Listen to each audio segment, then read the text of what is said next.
वो आपके जनवरी मिड तक हो जाएंगे, 15 जनवरी के आसपास तक। और जो बीएनएस आएगा या आईपीसी, सबसे बड़ा क्वेश्चन स्टूडेंट्स के बीच में यही घूम रहा है कि हमारी जो डेट शीट आई है उसमें दोनों ही सब्जेक्ट दे रखे हैं। लॉ ऑफ क्राइम आईपीसी भी दे रखा है, लॉ ऑफ क्राइम बीएनएस भी दे रखा है, भारतीय न्याय संहिता भी दे रखा है, और इंडियन पीनल कोड भी दे रखा है। तो एग्जाम में कौन सा पूछेगा, आईपीसी पूछेगा या बीएनएस पूछेगा? तो मैं क्लियर कर देता हूँ आपको। अगर आप रेगुलर स्टूडेंट हैं और पहली बार एग्जाम देने जा रहे हैं 5th सेमेस्टर का, तो आपको भारतीय न्याय संहिता पूछेगा। पहली बार पूछेगा भारतीय न्याय संहिता, जो फर्स्ट टाइम एग्जाम दे रहे हैं। जो बच्चे बैक दे रहे हैं, जिनका पहले दे चुके हैं लेकिन बैक आया था, वो आईपीसी का एग्ज़ाम देंगे। उनके लिए बीएनएस नहीं, उनके लिए आईपीसी रहेगा। जो बच्चे एक्स स्टूडेंट के एग्ज़ाम दे रहे हैं, वो भी आईपीसी देंगे। तो बीएनएस रेगुलर वाले जो स्टूडेंट है, जो फर्स्ट टाइम अटैम्प्ट कर रहे हैं 5th सेमेस्टर, उनके लिए बीएनएस है। तो ये क्लियर हो गया। अब कोई डाउट मेरे ख्याल से मन में होगा नहीं आपके। आपका जब एडमिट कार्ड आएगा ना, उसके अंदर भी क्लियर आपका सब्जेक्ट लिखा होगा, बीएनएस आईपीसी। तो आप सब लोगों का बीएनएस ही रहेगा, भारतीय न्याय संहिता ही रहेगा। एक और क्वेश्चन है जो बच्चों के मन में आता है कि जो भारतीय न्याय संहिता और आईपीसी में फ़र्क क्या है दोनों के अंदर। तो आपको क्या लगता है, दोनों दोनों एक्ट में क्या फ़र्क है? क्या कुछ पनिशमेंट चेंज हो गई हैं? सब कुछ तो अमेंडमेंट हुए हैं इसमें, और कुछ के नंबर मतलब लाइक 420 को डिफरेंट करके दूसरे नंबर पे इन्होंने कर दिया है। तो देखो, भारतीय न्याय संहिता और इंडियन पीनल कोड में बहुत ज़्यादा फ़र्क है नहीं। एक दो ही सेक्शन है जो एलिमिनेट हुए हैं, बाकी सारी चीज़ें अभी भी एज इट इज़ है। इवन जो क्राइम और पनिशमेंट है, उनके लिए सेम ही है। मतलब ट्रायल भी सेम है, पनिशमेंट भी सेम है, डेफिनेशन भी सेम है, सब चीज़ें लगभग सेम ही है, सिर्फ सेक्शन नंबर बदल गया है। ये जो आईपीसी था, ये बहुत लंबा इसलिए भी था क्योंकि इसके अंदर हर एक्ट की डेफिनेशन एक अलग सेक्शन में दी हुई थी। लेकिन जब ये भारतीय न्याय संहिता लाए तो सेक्शन 2 में इन्होंने सारे क्राइम की डेफिनेशन दे दी, जितने भी पॉसिबिलिटीज़ ऑफ क्राइम हो सकते हैं। तो उसकी वजह से एक्ट थोड़ा छोटा हो गया। अदरवाइज कोई ज़्यादा फर्क है नहीं आईपीसी के अंदर और बीएनएस के अंदर, लगभग सेम सही है। बस आपको बीएनएस के सेक्शन और जो चैप्टर है वो लिखने पड़ेंगे। आप पहले आप आईपीसी के लिखते थे। थ्योरी जो आपने आईपीसी में की हुई थी वही थ्योरी अब भी है। पनिशमेंट वही है जो पहले आईपीसी में थी। कोई ज़्यादा फर्क दोनों में है नहीं। सेडिशन एक्ट जो पहले क्राइम था आईपीसी के अंदर, वो इसमें हट गया है। अब इसमें सेडिशन जैसा कोई क्राइम नहीं है। उसके लिए एक अलग से एक्ट बन गया हमारी कंट्री के अंदर, जो देशद्रोह राजद्रोह कहते थे वो हट गया, बाकी सारा सेम ही है। तो अब हम शुरू कर लेते हैं इसको, काफ़ी टाइम भी हो गया है और जो धीरे धीरे स्टूडेंट जो ज्वाइन करेंगे वो करते रहेंगे। तो हम शुरू करते हैं इसको। तो आज हम जो कर रहे हैं वो भारतीय न्याय संहिता कर रहे हैं। कोशिश करेंगे कि आज की क्लास में लगभग सिलेबस कंप्लीट हो जाए। अगर नहीं हो पाया तो फिर हम इसका एक सेशन और कर लेंगे। नहीं तो मुझे लगता है एक सेक्शन में कंप्लीट हो जाना चाहिए, क्योंकि हम रिवीजन कर रहे हैं, क्लास नहीं कर रहे हैं। तो रिवीजन हम फास्ट तरीके से कर सकते हैं। तो सबसे पहले हमें क्राइम को समझना पड़ेगा, क्योंकि भारतीय न्याय संहिता में जो सबसे मेन एलिमेंट है वो क्राइम ही है। तो व्हाट इज क्राइम? क्राइम क्या है? अगर आपको किसी को पता है कि क्राइम क्या है तो बताइए, क्या है क्राइम? क्राइम किसे कहते हैं?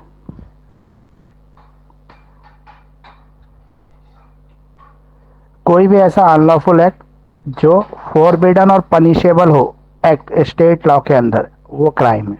मतलब कोई भी ऐसी एक्टिविटी जो आप अगेंस्ट लॉ कर रहे हैं वो क्राइम कहलाती है। ठीक है। अब क्राइम की अगर हम बात करें तो इसकी कई डेफिनेशंस हैं। जैसे ऑस्टिन ने इसकी डेफिनेशन दी है, are wrong which is pursued at the directions of the injured. जो इंजर्ड पर्सन को, मतलब डिस्क्रिएशंस ऑफ इंजर्ड, जो इंजर्ड कर दे किसी दूसरी पार्टी को, वो क्राइम कहलाता है। ये सिविल रॉन्ग भी हो सकता है, ये क्रिमिनल रॉन्ग भी हो सकता है, लेकिन बीएनएस में हम केवल क्रिमिनल रॉन्ग को लेते हैं। तो क्रिमिनल रॉन्ग में बॉडीली इंजरी आ जाती है, और सिविल रॉन्ग वो होता है जिसमें बॉडीली इंजरी ना हो लेकिन ऑफेंस हो। बेंथम ने भी इसे एक डेफिनेशन दी है, offences whether the legislature has prohibited for good और बैड रीजन। गुड या बैड रीजन, किसी भी रीजन से अगर आपने कोई भी ऐसा एक्ट किया है जो प्रोहिबिटेड बाय लॉ है, तो वो ऑफेंस कहलाता है। मतलब कुछ भी आप करते हैं जो ऑफेंस, प्रोहिबिशन ऑफ लॉ है, वो ऑफेंस है। अच्छा, essential elements of crime. Crime के कौन कौन से एसेंशियल एलिमेंट्स है? तो क्राइम के एलिमेंट्स में सबसे पहले ह्यूमन बीइंग होना जरूरी है। ह्यूमन बीइंग होगा तभी तो भारतीय न्याय संहिता लगेगा। इसलिए ह्यूमन बीइंग द्वारा किया गया क्राइम ही क्राइम होता है। एनिमल्स कोई क्राइम करते हैं तो वो भारतीय न्याय संहिता में पनिशेबल नहीं होगा। तो ह्यूमन बीइंग किया गया एक्ट। दूसरा, दो चीज़ें क्राइम में होनी हमेशा ज़रूरी हैं, एक मेंस रिया और एक एक्टस रिया। मेंस रिया मतलब गिल्टी माइंड और एक्टस रिया मतलब गिल्टी एक्ट। तो गिल्टी माइंड और गिल्टी एक्ट अगर कोई भी चीज़ को परफॉर्म करेंगे, जैसे किसी थर्ड पर्सन को इंजरी हो जाए, तो वो क्राइम है। तो क्राइम के लिए यही एलिमेंट होने जरूरी है। जैसे चार एलिमेंट हो गए, human being, mens rea, actus rea और इंजरी। मेंस रिया में ह्यूमन बीइंग, सॉरी, पहले ह्यूमन बीइंग में वो सारे मानव आ जाते हैं जिनका धरती पर जन्म हुआ है, उसे कहते हैं मेंसरिया। कुछ पूछना है आपको? चलिए, फिर आ गया हमारा ह्यूमन बीइंग के बाद मेंसरिया। मेंसरिया का मतलब गिल्टी माइंड, गिल्टी इंटेंशन। आप कुछ भी गलत काम कर रहे हैं और इंटेंशन के साथ कर रहे हैं, मतलब आपके इंटेंशन है सामने वाले को नुकसान पहुंचाने की, सामने वाले को चोट पहुंचाने की, उसको बॉडीली इंजरी देने की, तो वो क्राइम कहलाएगा। लेकिन अगर आपने इंटेंशन रॉन्ग नहीं है, आपने जानबूझ के ऐसा नहीं किया, अनजाने में ऐसा हो गया, तो वो क्राइम नहीं है। उसके लिए आपको एक बार क्षमा भी किया जा सकता है। फिर तीसरा आता है एक्टस रिया। एक्टस रिया का मतलब है जो आप एक्ट करने जा रहे हैं, वो एक्ट में जो गिल्टी एक्ट है, मतलब उस एक्ट से दूसरे को चोट हो रही है, बॉडीली इंजरी हो रही है, या किसी लॉ का जो है प्रोहिबिटेड एक्ट जो है वो आप परफॉर्म कर रहे हैं, तो वो हो गया एक्टस रिया। इसके अलावा इंजरी होना जरूरी है। देखो, आपने एक व्यक्ति के ऊपर वार किया लेकिन उसको इंजरी नहीं हुई, तो इंजरी नहीं हुई तो वो क्राइम भी नहीं है। तो क्राइम के अंदर इंजरी होना जरूरी है, जब इंजरी होगी तभी वो भारतीय न्याय संहिता में कवर होगा। तो सेक्शन 116 के अंदर इंजरी की डेफिनेशन दी गई है भारतीय न्याय संहिता के अंदर। अब स्टेजेस ऑफ क्राइम, क्या एक क्राइम ऐसे ही परफॉर्म हो जाएगा? ये चार एलिमेंट होंगे तो क्राइम है, ठीक है, ह्यूमन बीइंग, मेंसरिया, एक्टसरिया और चौथा इंजरी, तो ये क्राइम है। लेकिन क्राइम की भी स्टेजेस होती हैं, जब सारी स्टेज क्रॉस हो जाती है तभी क्राइम के लिए सजा मिलती है। सबसे पहली स्टेज होती है किसी भी क्राइम को करने के लिए, वो है इंटेंशन।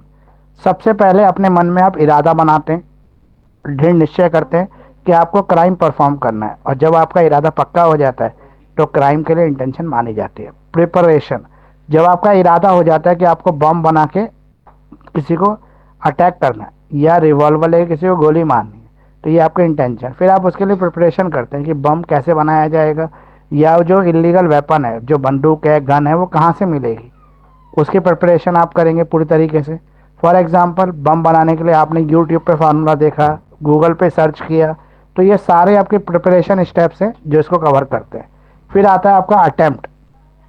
आपने बम बनाने का फार्मूला भी सीख लिया, ठीक है, आपने इंटेंशन भी रॉन्ग, लेकिन आपने उसके लिए कोई अटेम्प्ट नहीं किया। मतलब फार्मूला तो सीख लिया यूट्यूब से, लेकिन ना तो उसका सामान इकट्ठा किया बम बनाने का, ना ही आपने कभी ट्राई किया उसको बनाने का, तो कोई क्राइम नहीं है। यूट्यूब पे इस तरह की वीडियो देखने से कोई क्रिमिनल एक्ट नहीं होता या गूगल पे इस तरह सर्च करने से कोई आपको क्रिमिनल नहीं मान सकता, जब तक आप उस चीज़ को परफॉर्म ना करो। तो अटेम्प्ट करना जरूरी है। एक व्यक्ति ने इलीगल वेपन के पता कर लिया, उसने पूरी जांच पड़ताल कर ली इलीगल वेपन कहाँ से खरीदना है, लेकिन वो खरीदने नहीं गया उस इलीगल वेपन को। अगर वो खरीदने नहीं गया तो उसने कोई क्राइम नहीं किया। कमीशन, वेपन आ गया आपके पास, बम आपने बना लिया, घर में रख लिया, बम बनाने से एक क्राइम की एक स्टेज क्रॉस हो गई कि आपने तैयारी कर ली पूरी। अब आपने उस बम का इस्तेमाल नहीं किया, लेकिन बम आपके घर में रखा, तो आपको सजा जरूर मिलेगी, लेकिन उतनी बड़ी नहीं मिलेगी जितनी बड़ी आपको कमीशन ऑफ द क्राइम पे मिलेगी। मतलब अगर आप बम को ले जाकर किसी मार्केट प्लेस में फोड़ देते हैं तो एज ए टेररिस्ट आपको बड़ी सजा मिल सकती है, ज़्यादा बड़ी सजा मिलेगी, ज़्यादा दिन की जेल मिलेगी, लेकिन ज़्यादा बड़ा फाइन लगेगा आपके ऊपर। लेकिन अगर आपने उसको केवल अपने घर में बना के रखा हुआ है तो उसके लिए कोई सजा आपको बड़ी नहीं मिलेगी, क्योंकि सीरियस नेचर का क्राइम नहीं माना जाएगा। कमीशन, तो कमीशन होना जरूरी है। ये स्टेजेस ऑफ क्राइम्स है। अब हमारे पास एक और क्वेश्चन होता है जो एग्जाम में बहुत आता है, वो है एब्सोल्यूट लाइबिलिटी, जिसको स्ट्रिक्ट लाइबिलिटी के नाम से भी जाना जाता है। तो स्ट्रिक्ट लाइबिलिटी या एब्सोल्यूट लाइबिलिटी क्या होती है बताइए? इसे नो फॉल्ट लाइबिलिटी भी कहते हैं। अगर किसी को पता है what is strict liability, no fault liability या एब्सोल्यूट लाइबिलिटी, तो क्या है? स्ट्रिक्ट लाइबिलिटी का मतलब होता है कि जहाँ पे मेरा फॉल्ट नहीं है वहाँ पे मुझे कोई सजा दे नहीं सकता। मैंने अपने घर में जहर ला के रख लिया, पॉइजन की बोतल ला के रख ली, घर में पॉइजन की बोतल ला के रखने से मुझे कोई सजा नहीं दे सकता, क्योंकि वो सजा है ही नहीं। लेकिन उस पॉइजन को अगर किसी ने कंज्यूम कर लिया और उसको कुछ नुकसान हो गया तो फिर मुझे सजा मिलेगी। क्यों? क्योंकि मैंने डेंजरस थिंग को एस्केपेशन कर दिया। एस्केपेशन मतलब मेरे कब्जे से वो चीज़ बाहर चली गई और बाहर जाके उसने किसी का नुकसान कर दिया, तो इसे कहते हैं एस्केप होना। मतलब मेरे कब्जे से बाहर गई और उससे नुकसान किया किसी दूसरे व्यक्ति का, जबकि उसका कोई फॉल्ट नहीं था। फॉर एग्जाम्पल, मानो कि मेरे घर में मेरे रिलेटिव आए, उनको नहीं पता था कि ये पॉइजन की बोतल है, मैंने रखी हुई थी घर में, मेरा कुछ केमिकल का काम था या कुछ था, लेकिन मुझे पता था ये डेंजरस चीज़ है, मैंने लापरवाही से छोड़ दी। मेरे रिलेटिव के किसी बच्चे ने उसको पी लिया, खांसी की दवाई समझ के, कफ मेडिसिन की तरह समझ के उसको पी लिया और मर गया। तो यहाँ पर मेरी जिम्मेदारी थी उसको ठीक से हैंडल करने की, मतलब उस दवाई को सेफ कस्टडी में रखने की, लेकिन मैंने सेफ कस्टडी में नहीं रखी, तो मेरी गलती से अगर वो बच्चा मरा तो वहाँ पे क्रिमिनल एक्ट मैंने परफॉर्म किया है, क्योंकि एस्केपेशन हो गया, मैंने अपनी खतरनाक चीज़ को अपने कब्जे में नहीं रख पाया। जैसे मेरे पास एक लाइसेंसी बंदूक है, तो मेरी ये जिम्मेदारी बनती है कि मैं अपनी लाइसेंसिंग बंदूक को संभाल के रखूं। अगर मेरी उस लाइसेंस रिवॉल्वर से कोई बच्चा या कोई और उसको चुरा ले और उससे किसी का मर्डर कर दे, तो सज़ा मुझे भी होगी, क्योंकि मैंने लापरवाही से अपने वेपन को छोड़ा। तो इसे कहते हैं स्ट्रिक्ट लाइबिलिटी, एब्सोल्यूट लाइबिलिटी। यहाँ पे जो नो फॉल्ट लाइबिलिटी था वही फॉल्ट नहीं है, उसके ऊपर जो ये प्रिंसिपल एप्लीकेबल होता है और उसके नुकसान की भरपाई दूसरे व्यक्ति को करनी पड़ती है। ठीक है। इसमें जो है कुछ चीज़ों का एक्सेप्शन मिला हुआ है कि वहाँ पे नुकसान हो जाता है लेकिन कोई भरपाई नहीं करनी पड़ती। जैसे एक्ट ऑफ गॉड, मान लो भगवान ने कोई भूकंप लाए, कोई बाढ़ लाए, उसकी वजह से किसी का नुकसान हो गया, तो इसका मतलब ये नहीं कि भगवान उसकी भरपाई करेंगे, नहीं, वो व्यक्ति उससे कुछ वसूल नहीं सकता, उसको नुकसान खुद झेलना ही पड़ेगा। उसका नो फॉल्ट है, दूसरी पार्टी की वजह से उसका नुकसान हुआ है, लेकिन उसमें उसको कोई रेमेडीज नहीं मिल सकती। एक्ट ऑफ थर्ड पार्टी का मतलब ये है कि किसी थर्ड पार्टी की वजह से किसी पार्टी को अगर नुकसान होता है, तो उस कंडीशन में थर्ड पार्टी के ऊपर फर्स्ट पार्टी के ऊपर बर्डन ऑफ प्रूफ होता है कि वो ये प्रूफ करे कि उस पार्टी की वजह से उसको नुकसान हुआ है। अगर वो ये प्रूफ कर देता है तो वो उससे उसके नुकसान की भरपाई करवा सकता है। तो ये आ गया आपका स्ट्रिक्ट लाइबिलिटी यानी कि एब्सोल्यूट लाइबिलिटी, जिसमें फॉल्ट होना चाहिए।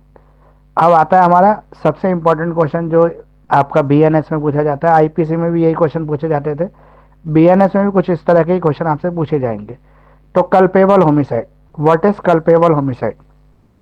तो आप बताइए कल्पेबल होमिसाइड क्या होता है?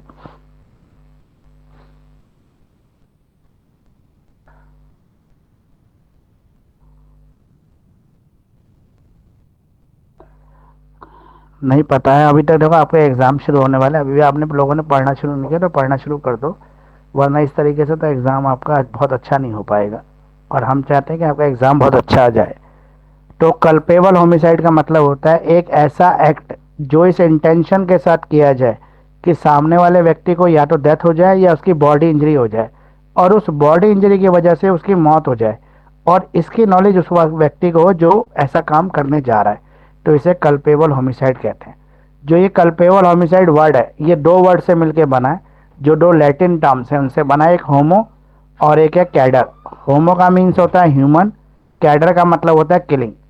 तो ह्यूमन बींग जो किलिंग की इंटेंशन रखता है, उसको सेक्शन 100 के अंदर, सेक्शन 100 बीएनएस के अंदर क्या बोला गया? कल्पेबल होमिसाइड बोला गया। तो कल्पेबल होमिसाइड में दो चीज़ें हमें पता लगी, एक इंटेंशन होती है बॉडी इंजरी या डेथ देने की, लेकिन उसको ये पता होता है कि इस बॉडी इंजरी से इसकी डेथ भी हो सकती है, तो वो कल्पेबल होमिसाइड है, अमाउंट टू मर्डर, इसको अमाउंट टू मर्डर कहते हैं। अगर उसको ये पता होता है कि बॉडी इंजरी तो होगी लेकिन ये मरेगा नहीं, तो वो not amounting to murder. Culpable homicide तो है लेकिन उसको पता है ये मरेगा नहीं इस इंजरी से, ये मर नहीं सकता, लेकिन इसको बॉडी इंजरी होती हो जाती है। अब है ingredients of the culpable homicide. Culpable homicide में किस किस तरह के इंटीग्रेंट्स होते हैं, मतलब इसके पार्ट क्या हैं, एलिमेंट्स क्या है? तो सबसे पहला एलिमेंट है इसका जो सबसे स्ट्रांग है, वो है इंटेंशन ऑफ कॉजिंग डेथ, मारने की शक्ति, वो मारने की इच्छा, मतलब उसने अटैक किया इस इच्छा के साथ कि वो मर जाए। दूसरा एलिमेंट इसके अंदर जो आता है वो है intention of causing such bodily injury as likely to cause death. Body injury जा रहा है पहुंचाने, लेकिन उसको ये पता है इस बॉडी इंजरी की वजह से इस बंदे की डेथ भी हो सकती है। तीसरा point, knowledge that such act is likely to cause death, वो जो एक्ट परफॉर्म कर रहा है उसको ये पता है इस एक्ट की वजह से इसको इसकी मौत भी हो सकती है, तो इसे कहेंगे हम culpable homicide amounting to murder. अब सेक्शन 101 जो मर्डर की डेफिनेशन देता है, ठीक है, यहाँ पे डायरेक्टली मर्डर किया जा रहा है। If the act which the death is cause is done with the intention of causing death. यानी कि एक व्यक्ति दूसरे व्यक्ति को इस इरादे से अटैक कर रहा है कि उसकी मौत हो जाए। If it is done with the intention of causing such bodily injury as offender knows likely to cause death the person whom to harm. यानी कि एक व्यक्ति दूसरे व्यक्ति को इस तरह की बॉडी इंजरी देने जा रहा है, जैसे फॉर एग्जाम्पल चाकू से इंजरी देना, तो उसको पता है अगर वो पेट में या हार्ट पे या लंग्स में कहीं ऐसी जगह चाकू मारेगा जिससे वो बॉडी पार्ट फट जाएगा और वो आदमी मर जाएगा। तो ये इंजरी करने जा रहा है, वो इंजरी देने जा रहा है, लेकिन उसको पता है इस इंजरी की वजह से व्यक्ति मर भी सकता है। तो यहाँ पे उसकी इंटेंशन रॉन्ग है। उसकी इंटेंशन क्या है? उसको मारने की है। A person committing a act knows that it was immediately dangerous. एक व्यक्ति को पता है कि जो वो परफॉर्म करने जा रहा है एक्ट, उसकी वजह से इमीडिएटली डेंजरस हो सकता है, उसके लिए डेथ आ सकती है, उस व्यक्ति को इंजरी की वजह से मरना पड़ सकता है, तो वो कल्पेबल होमिसाइड में कवर होता है। तो ये कल्पेबल होमिसाइड हमने कवर किया है। अब एक कल्पेबल होमिसाइड मर्डर वाला हमने पढ़ लिया, एक ये पढ़ लेते हैं कि कल्पेबल होमिसाइड कब मर्डर नहीं होता। मतलब culpable homicide not amounting to murder, उसने मारने के इरादे से नहीं मारा, लेकिन फिर भी सरकमटेंशियल कुछ ऐसे हुए कि व्यक्ति मर गया। ये सेक्शन 105 ऑफ बीएनएस कवर करता है इसको। Culpable homicide not amount to murder are the different expect that is when is offence is done it must include the exceptions mention in section 100। तो सेक्शन 100 में कुछ एक्सेप्शंस हैं। For example, एक घर में आपके कोई चोर आया और उसके हाथ में कुछ ऐसा वेपन है जो वो अगर आपको अटैक करे तो आप मर सकते हो। तो आपने अपने को सेव करने के लिए उस चोर को पीछे से अटैक किया और उसके सर पे वार कर दिया। तो सर पे जब आपने वार किया तो वो मर गया उस सर के वार की वजह से। तो यहाँ पर आपकी इंटेंशन क्या थी? अपनी प्रोटेक्शन करने की, लेकिन हो गया मर्डर। तो इसे कहते हैं culpable homicide not amounting to murder. आपने अपनी प्रोटेक्शन के लिए मर्डर कर दिया, तो इसे कहेंगे कि आपने, आपके इंटेंशन रॉन्ग नहीं थी, आपके इंटेंशन थे सेव करने के, लेकिन इंटेंशनली आपने ऐसा काम कर दिया, किया आप नहीं है। तो सेक्शन 106 जो है वो कहता है culpable homicide not amounting to murder where the committed act with the intention of causing that shall be punished with imprisonment for either life or rigorous. इसके लिए आपको लाइफ इम्प्रीजमेंट हो सकती है या आपके ऊपर फाइन लग सकता है। लेकिन इसके अंदर भी एक एक्सेप्शन है, वो है सेल्फ प्रोटेक्शन में। अगर आपने अपने को बचाने के लिए, अपनी प्रॉपर्टी को बचाने के लिए, किसी और की जान को बचाने के लिए कोई ऐसा काम किया है, तो उसके लिए आपको कोई सज़ा नहीं होगी, क्योंकि सेल्फ डिफेंस में ये माना जाएगा। लेकिन जहाँ पर आपने अपने आप को सेल्फ डिफेंस ना किया हो, लेकिन आपने फिर भी अटैक किया, लेकिन आपको केवल इतना था कि उसका हाथ टूट जाए, पैर टूट जाए, उसको छोटी मोटी इंजरी आ जाए, मारने का आपका इरादा नहीं था, फिर भी बंदा मर जाए, तो उसे कहेंगे culpable homicide not amounting to murder. जहाँ पे आप देने गए थे उसको बॉडी इंजरी, लेकिन बॉडी इंजरी की वजह से उसकी डेथ हो गई, तो वहाँ पर आपको फांसी की सज़ा नहीं मिलेगी, कैपिटल पनिशमेंट नहीं मिलेगी, आपको सज़ा मिलेगी 10 साल की उम्र कैद या फाइन, या फाइन और उम्र कैद दोनों मिल सकती हैं। ये हमने पढ़ लिया, आपका कल्पेबल होमिसाइड कंप्लीटली हो गया, ख़त्म। अब अगर हम बात करें कि सिंपल हर्ट और ग्रीवियस हर्ट में क्या फ़र्क है, एक साधारण तरह की जो मार है या चोट है और एक खतरनाक तरीके की ग्रीवियस हर्ट जो है, उन दोनों में क्या डिफ्रेंशिएशन है, तो इसके लिए हमें सेक्शन 116 देखना पड़ेगा। तो सेक्शन 116 कहता है code in the terms grievous hurt, code in the terms grievous hurt pen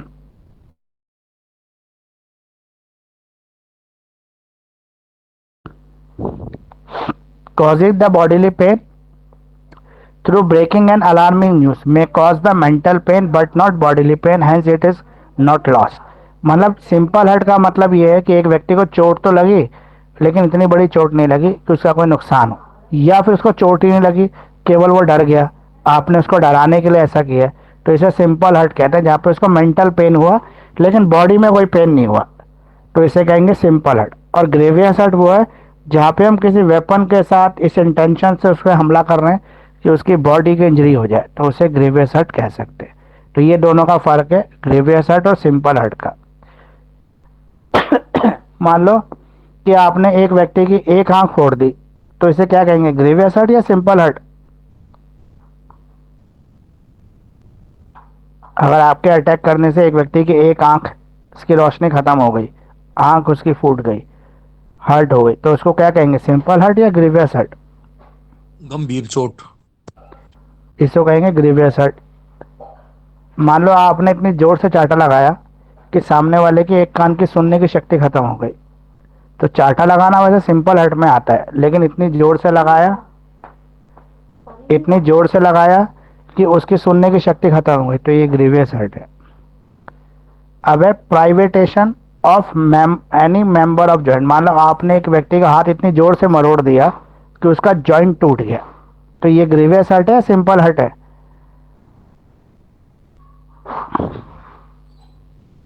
बताइए, साधारण चोट है या गंभीर चोट है?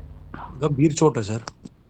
गंभीर है। जहाँ पे जॉइंट डिस्प्लेसमेंट हो जाए, शारीरिक रचना बिगड़ जाए, वहाँ पे उसको क्या कहेंगे? ग्रीवियस हर्ट कहेंगे। फॉर एग्जाम्पल, पैर पंजा सीधा रहना चाहिए और किसी ने आपके पैर को इतनी तेज घुमाया कि आपका पंजा पीछे चला गया, तो आपकी बॉडी की डायरेक्शन चेंज हो गई, मूवमेंट चेंज हो गई, तो इसे कहेंगे ग्रीवियस हर्ट। ये ग्रीवियस हर्ट में आता है, इसके लिए आपको कड़ी पनिशमेंट मिलेगी, कड़ी सजा मिल सकती है। तो ये ग्रीवियस हर्ट सेक्शन 116 में कवर हो जाता है आपका। तो ये भी आपको एग्जाम में कई बार पूछ लेता है, ग्रीवियस हर्ट और सिंपल हर्ट में क्या फ़र्क है। तो आपको पता होना चाहिए दोनों में क्या फ़र्क होता है। एक और इम्पॉर्टेंट क्वेश्चन आता है एग्जाम में, रॉन्गफुल रिस्ट्रेन और रॉन्गफुल कन्फाइनमेंट, इन दोनों में क्या फ़र्क है? देखो, एक वर्ड है रिस्ट्रेन और एक वर्ड है कन्फाइनमेंट, दोनों वर्ड में क्या फ़र्क है?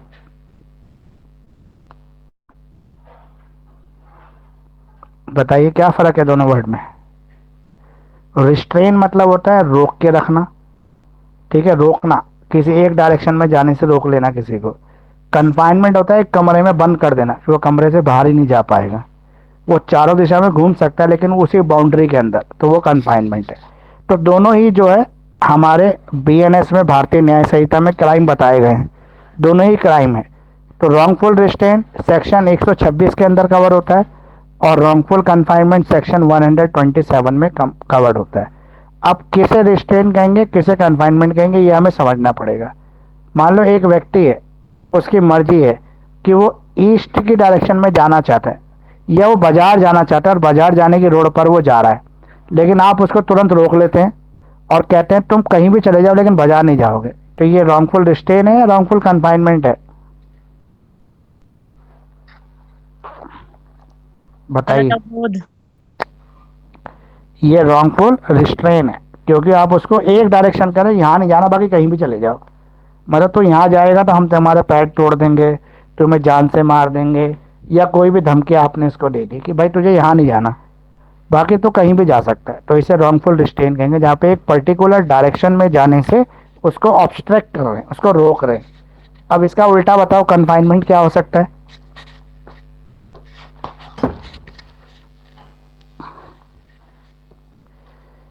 एक व्यक्ति को दूसरे व्यक्ति ने उठा के कमरे में बंद कर दिया और बोला इस कमरे से बाहर नहीं जाना तुम्हें, तो ये रॉन्गफुल कन्फाइनमेंट है। केवल कन्फाइन कर सकती है पुलिस, जो जेल में बंद करती है, मजिस्ट्रेट, उसी के पास पावर है कन्फाइन करने की। कुछ स्पेशल सरकमटेंस में पुलिस भी कन्फाइन कर सकती है, जब लॉकअप में डाल लेती है अपने पास, वो कन्फाइन कर सकती है, बाकी कोई भी कन्फाइन नहीं कर सकता आपको। सीबीआई, ईडी, ये सब जो होती है पुलिस कस्टडी में ही भेजते हैं ना, इनकी अपनी कस्टडी भी है, लेकिन वो कोर्ट से ऑर्डर लाते हैं उस कस्टडी के लिए, फिर ये आपको कस्टडी में रखते हैं। तो 24 घंटे ज़्यादा कस्टडी में कोई नहीं रख सकता, उससे ज़्यादा अगर कस्टडी में रखना है तो कोर्ट का ऑर्डर, मजिस्ट्रेट, जुडिशियल मजिस्ट्रेट का ऑर्डर लेना पड़ेगा, तभी आपको कन्फाइन किया जा सकता है। कन्फाइन का मतलब है कि आपकी को ऐसे जगह पे बंद कर देना जहाँ पे आर्टिफिशियल बाउंड्रीज हैं और उस आर्टिफिशियल बाउंड्री से बाहर जाना आपको अलाउड नहीं है, मतलब चार दीवारी में कैद कर देना, उसे रॉन्गफुल कन्फाइनमेंट कहते हैं। देखो एग्जाम में जरूर आता है क्वेश्चन, इंपॉर्टेंट क्वेश्चन है, बार बार पूछा जाता है। क्वेश्चन अभी भी वैसे ही आएंगे आपके जैसे आईपीसी में आते थे, लेकिन अब आपको सेक्शंस वगैरह चेंज करके लिखना है बीएनएस के। थ्योरी वही है सेम ही, जो आईपीसी में थी वही बीएनएस में, सिर्फ सेक्शंस का फ़र्क आ गया। वो फ़र्क आपको याद करना है कि कौन से नए सेक्शंस आ गए हैं। तो तो सर हम wrongful, previous year question paper देख सकते हैं? हाँ बिल्कुल देख सकते हो प्रीवियस ईयर क्वेश्चन पेपर, चीज़ें वही है अभी भी। ये हो गया आपका रिस्ट्रेन और कन्फाइनमेंट। अब अगला टॉपिक आ गया आपका असॉल्ट। असॉल्ट क्या होता है ये बताओ? बहुत सारे आरोप लगते हैं ना, ये मुझे असॉल्ट कर रहा है, लड़कियां कहती हैं मुझे असॉल्ट कर रहा है। असॉल्ट क्या होता है?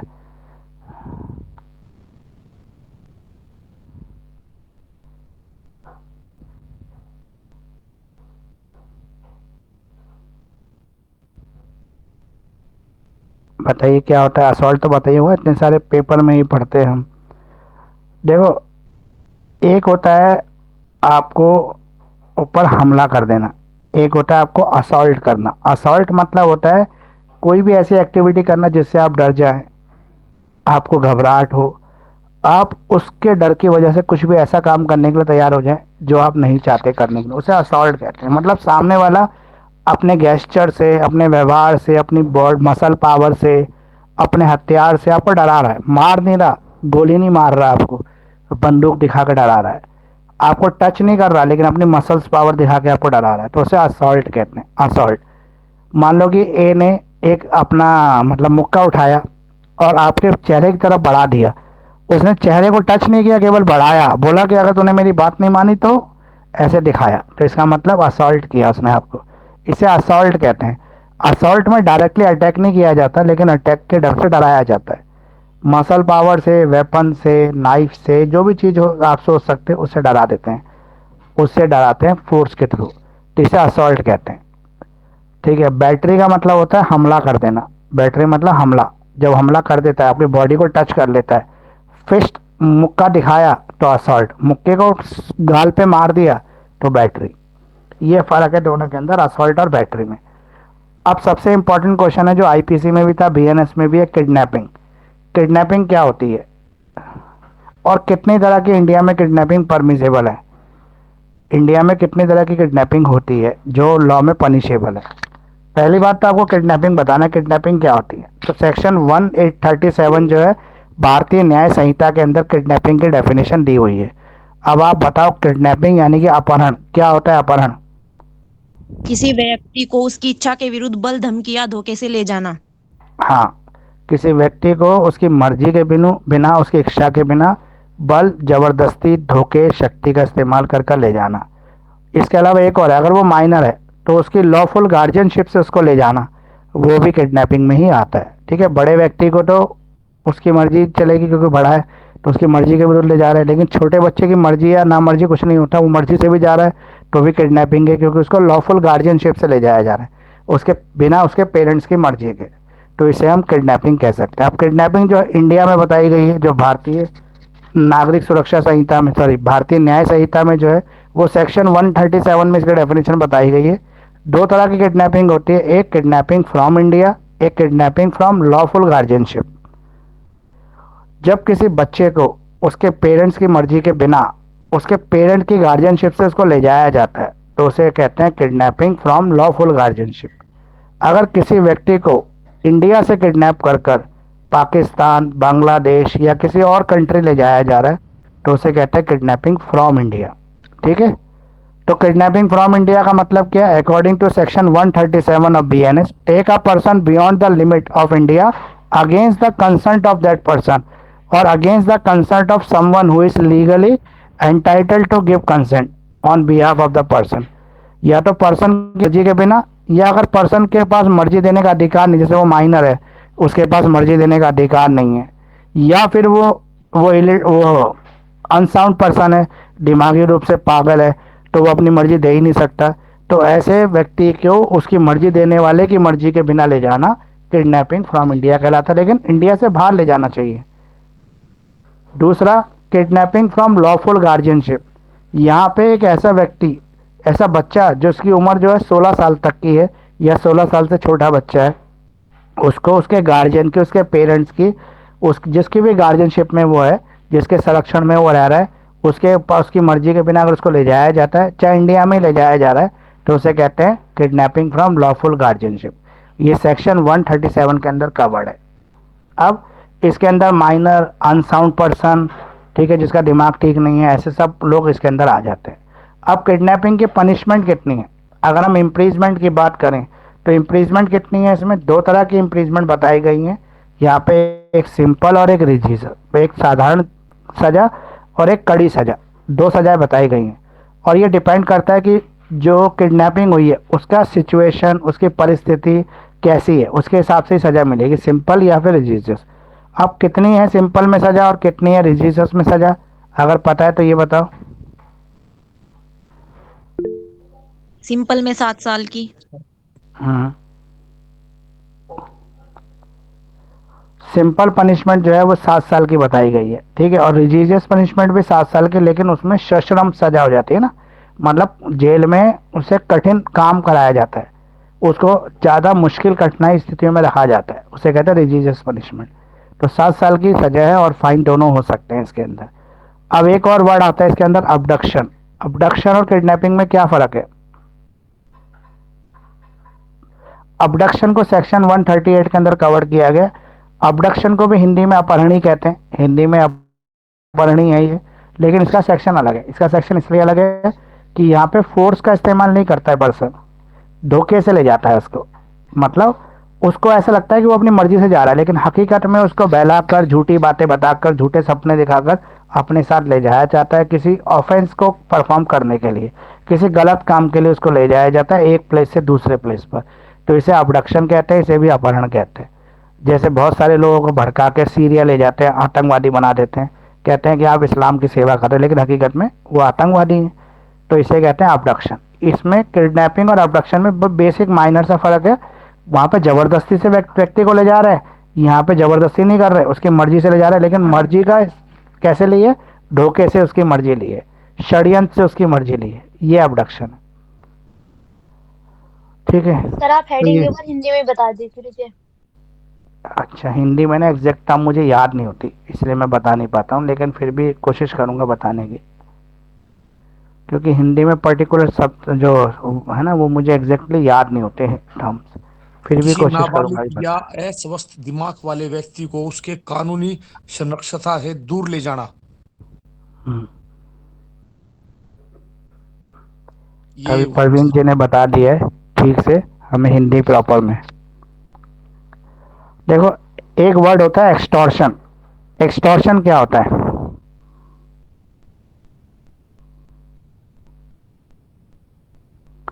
बताइए, किसे एक्सटॉर्शन कहते हैं? एक्सटॉर्शन। एक होता है चोरी, थेफ्ट, एक है एक्सटॉर्शन। तो एक्सटॉर्शन को हिंदी में क्या कहते हैं बताओ एक बार, बताइए Praveen ji. Extortion section 308 BNS। चोरी और एक्सटॉर्शन में भी फर्क क्या होता है, ये भी एग्जाम में लिखने को आ जाता है। तो देखो, चोरी को डिफाइन किया है सेक्शन 303 में, पहले 420 था, अब 303 हो गया। एक्सटॉर्शन जो है वो 308 में आता है। यहाँ पर देखो मैं बताता हूँ चोरी क्या है। रात को चोर आपके घर में घुसा, अलमारी में से गहने निकाले और लेके चोरी छुपे गायब हो गया।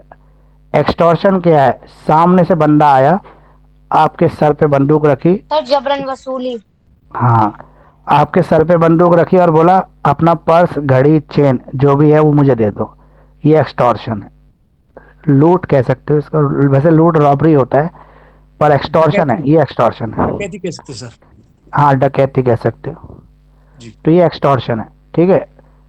तो एक्सटॉर्शन में और चोरी में बेसिक डिफरेंस यही है कि वहां पर चोर चोरी छुपे आपके ऊपर अटैक करते हैं, यहाँ पे सामने से, मतलब आप अपनी मर्जी से सामान दे रहे हो उसको, मतलब अपने हाथ से सौंप रहे हो, लेकिन उसमें आपकी मर्जी शामिल नहीं है। यहाँ पे रॉन्गफुली कंसेंट ऑब्टेन की गई है।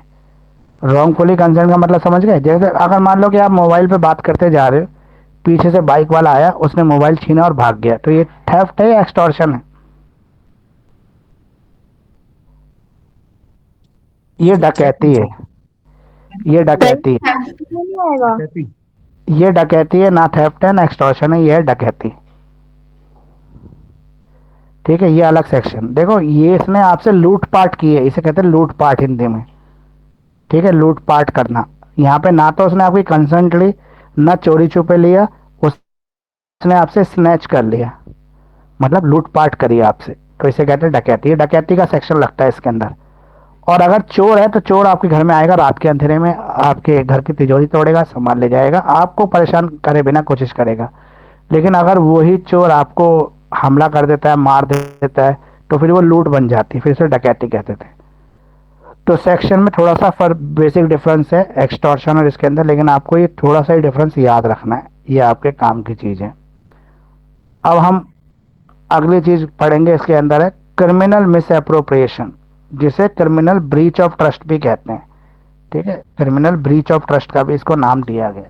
तो criminal miss appropriation of property, यहाँ पर क्या है?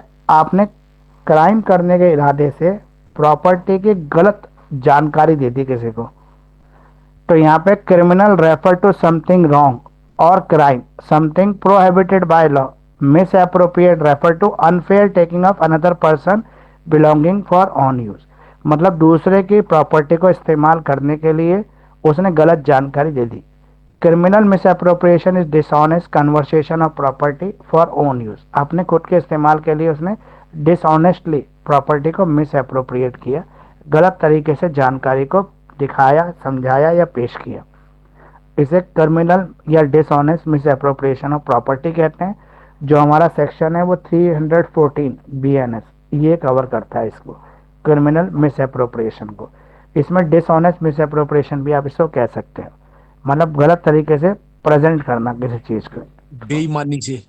हाँ, बेईमानी से। अब मान लो कि आप कहीं जा रहे हो और रास्ते में आपको कोई गुड्स मिल गया, कोई घड़ी मिल गई सोने की, आपने तुरंत उसको उठा लिया। फाइंडर ऑफ गुड्स की क्या रिस्पॉन्सिबिलिटी है,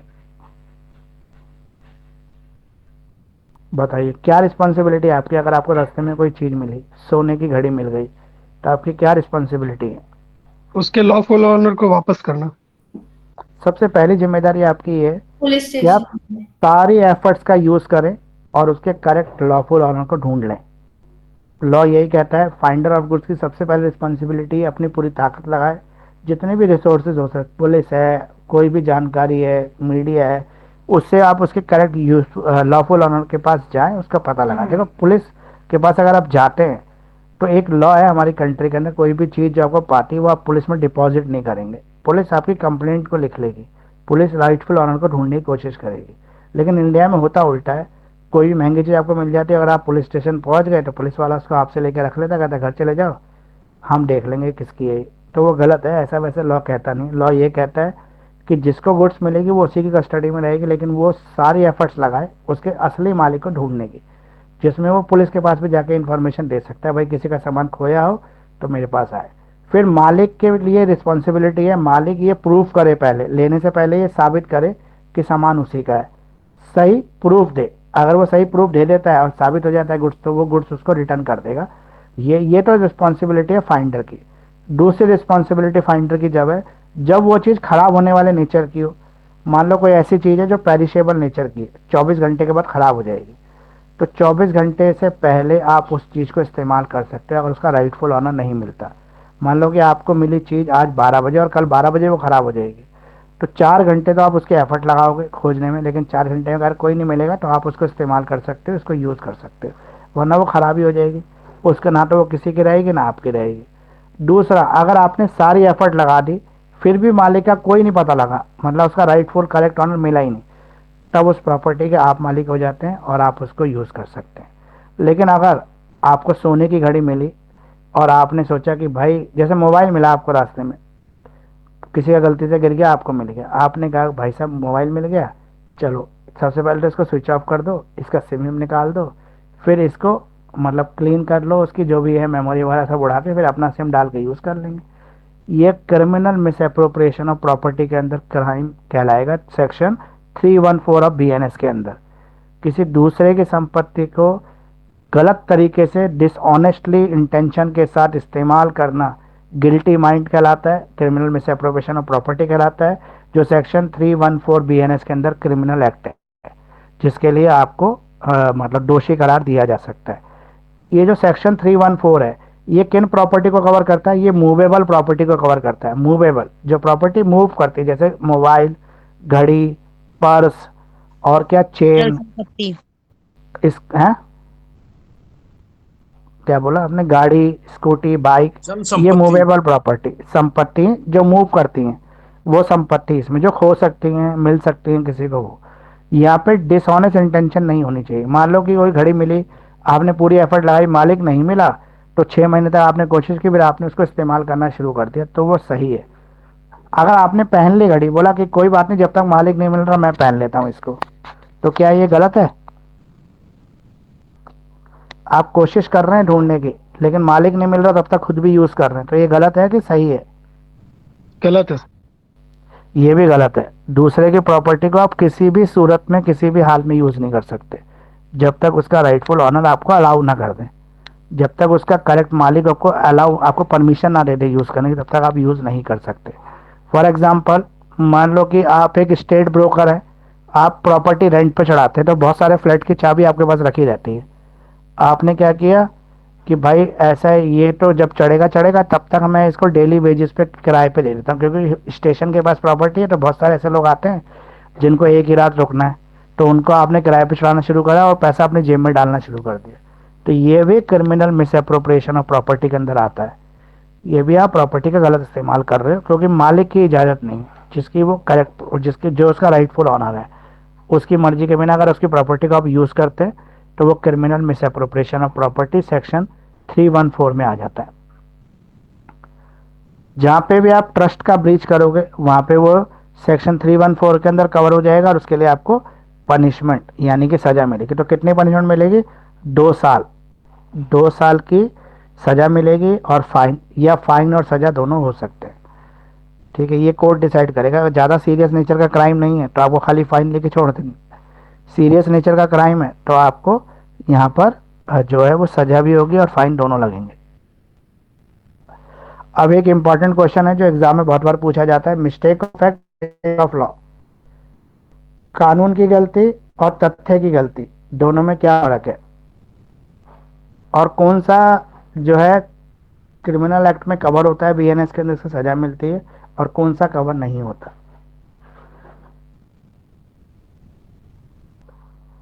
देखो, मिस्टेक ऑफ फैक्ट, जहाँ पे आप तथ्य की गलती करते हो, वहाँ पे हो सकता है आपने अनजाने में किसी तथ्य की गलती कर दी हो, तो वहाँ पर आपको, अगर आपकी इंटेंशन गुड है तो आपको छोड़ा जा सकता है, आपको क्रिमिनल एक्टिविटी में इन्वॉल्व नहीं किया जाएगा। लेकिन अगर आप ये कह के किसी क्राइम से बचना चाहो कि मुझे लॉ के बारे में पता ही नहीं था, मिस्टेक ऑफ लॉ, मैंने गलती से लॉ को ब्रेक कर दिया, या मैंने गलती से इस कानून को तोड़ दिया, तो कानून नहीं मानेगा, आपको सज़ा मिलेगी। क्योंकि लॉ ये मानता है कि जो हमारे लोकल लॉज हैं, जो हमारे लोकल लैंड लॉज हैं, वो सबको पता है, और अगर वो सबको पता है तो सबको उसको मानना भी चाहिए। मान लो एक व्यक्ति ने मर्डर कर दिया, और मर्डर करने के बाद जब पुलिस ने उसको अरेस्ट किया और जज के सामने पेश किया, तो मजिस्ट्रेट के सामने उसने ये बोल दिया कि भाई मुझे तो पता ही नहीं था कि मर्डर करने से सज़ा भी हो सकती है, क्योंकि मैंने तो लॉ की पढ़ाई ही नहीं की, मैंने तो कभी किसी वकील से भी डीलिंग नहीं की, मुझे तो पता ही नहीं है कि मर्डर की सज़ा हो सकती है। तो ये कह के वो बच नहीं सकता, क्योंकि ये माना जाता है जो हमारी कंट्री का लॉ है, चाहे वो कॉन्ट्रैक्ट एक्ट है, चाहे वो आईपीसी है, बीएनएस है, सीआरपीसी है, प्रॉपर्टी लॉ है, वो सबको पता है। ना पता है क्या नहीं पता, वह सबको पता है, ये माना जाता है, क्योंकि वो रिसोर्सेज सबके पास है जिसके थ्रू वो कोर्ट वो पता लगा सकते हैं। तो मिस्टेक ऑफ फैक्ट जो है वो अलाउड है, अगर आपने गुड इंटेंशन में की है, गुड फेथ में आपसे ऐसी गलती हुई, आपने जानबूझ के नहीं कि अनजाने में गलती हो गई, तो वो माना जाएगा। लेकिन मिस्टेक ऑफ अलाउड नहीं है, मिस्टेक ऑफ लॉ अलाउड नहीं है।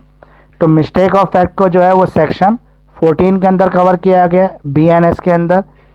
ठीक है, और मिस्टेक ऑफ लॉ की डेफिनेशन सेक्शन 2 ऑफ बीएनएस में दी गई है, ये खाली डेफिनेशन दी गई है।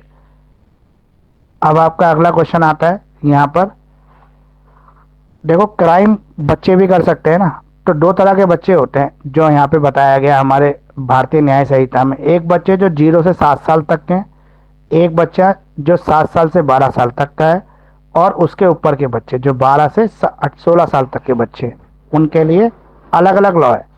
तो हमारा कानून ये मानता है, भारतीय न्याय संहिता ये कहता है कि 0 से 7 साल का बच्चा कभी कोई क्राइम कर ही नहीं सकता। क्योंकि क्यों नहीं कर सकता वो क्राइम? क्योंकि उसको पता ही नहीं होता क्राइम क्या है और कैसे किया जाता है। इसलिए अगर हम ये बोले कि बच्चे ने क्राइम किया है तो उसको कोई सज़ा नहीं मिलेगी।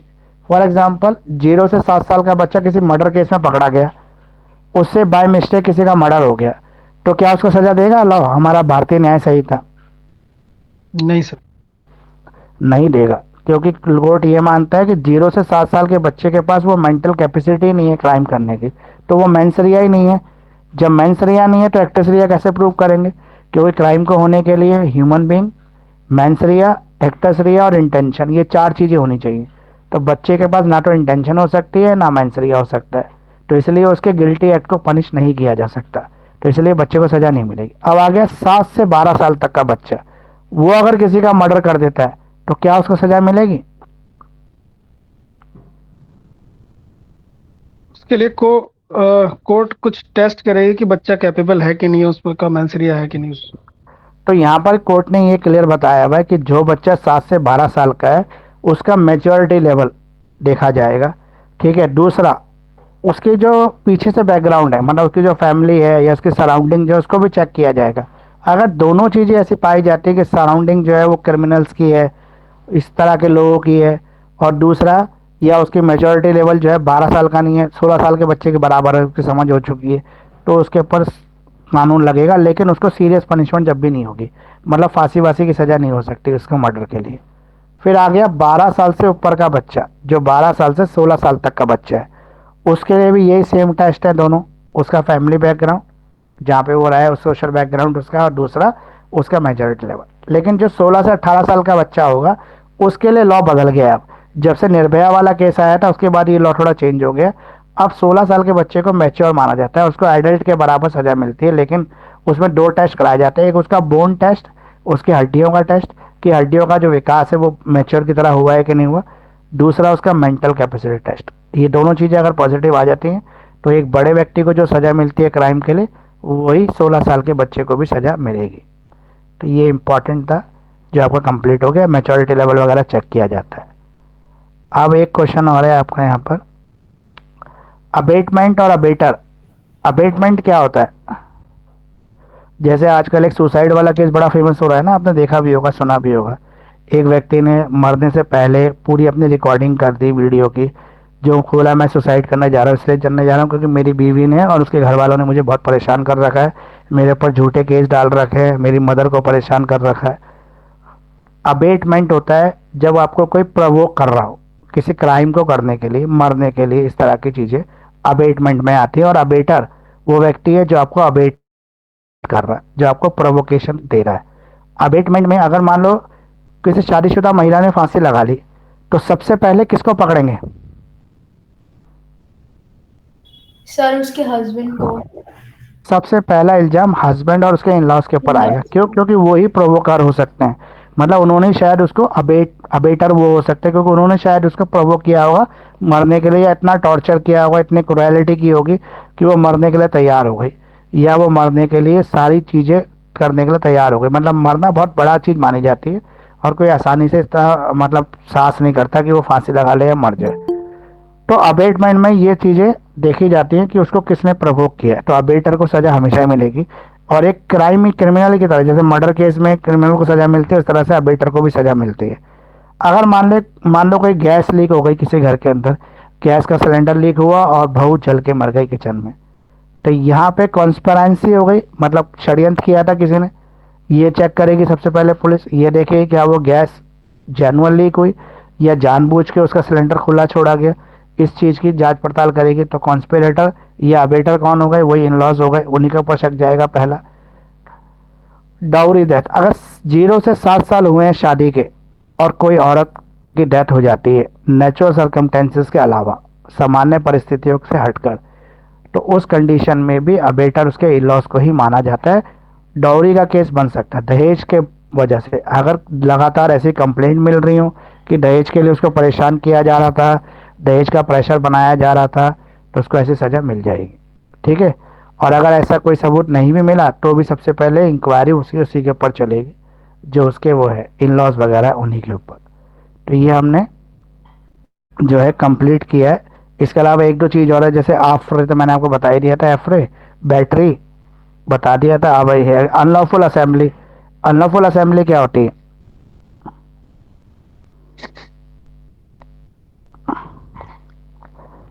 देखो, एक तो लॉफुल असेंबली है जिसके लिए कानून आपको मौका देता है, इजाज़त देता है, जैसे धरना प्रदर्शन करना, वो लॉफुल असेंबली है। लेकिन धर्म के नाम पे, जाति के नाम पे लोग हथियार लेके इकट्ठे हो जाएं और किसी दूसरे धर्म के मोहल्ले पे आक्रमण कर दें, हमला कर दें, तो वो अनलॉफुल असेंबली है, वो अलाउड नहीं है।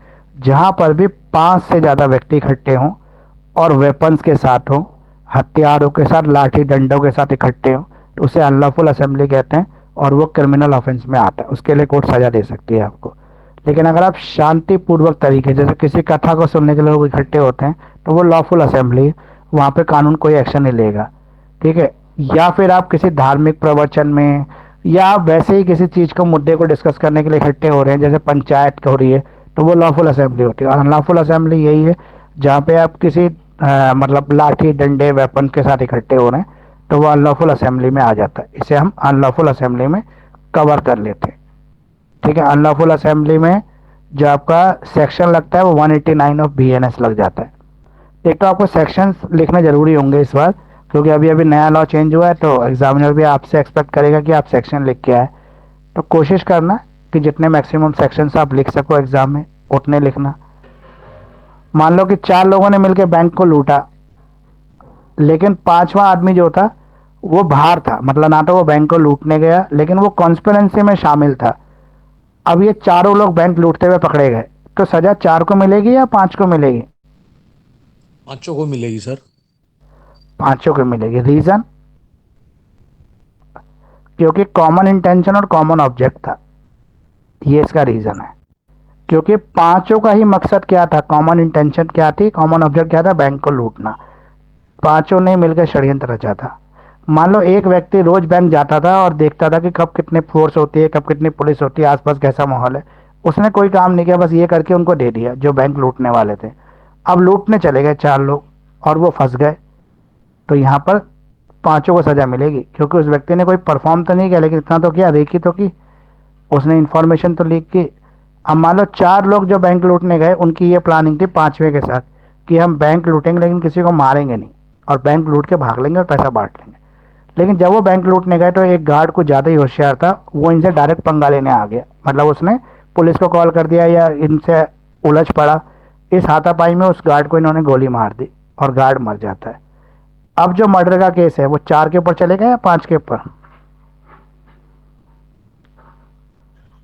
4 पे। वो 5 पे चलेगा, क्योंकि कॉमन इंटेंशन कॉमन ऑब्जेक्ट। 5 का मकसद क्या था, बैंक लूटना। तो बैंक लूटने की घटना के दौरान तो हत्या हुई, अचानक से लिया डिसीजन, पहले से प्लानिंग नहीं थी, लेकिन फिर भी, तो इसके लिए 5 रिस्पॉन्सिबल होंगे। तो ये कॉमन इंटेंशन कॉमन ऑब्जेक्ट में आता है, कवर कर जाता है। तो ये मैंने बहुत मैक्सिमम जितने क्वेश्चन हो सकते थे आपको BNS के सारे डिस्कस करती हैं। कोई और आसी कोई चीज़ आप पूछना चाहते हैं, कोई क्वेश्चन आपके मन में है? सिलेबस भेज दोगे? सिलेबस तो देखो प्रॉपर कोई सिलेबस आया नहीं है अभी, लेकिन जो हमारा बेयर एक्ट है ना, BNS का, भारतीय न्याय संहिता, वही Yes. हमारा सिलेबस है। ओके तो आप एक बेयर एक्ट परचेज कर लो, भारतीय न्याय संहिता, वही आपका सिलेबस है। क्योंकि प्रॉपर सिलेबस यूनिवर्सिटी ने कोई दिया ही नहीं है अभी तक इसका, लेकिन हमारे पास बेयर एक्ट है, वही हमारा सिलेबस है।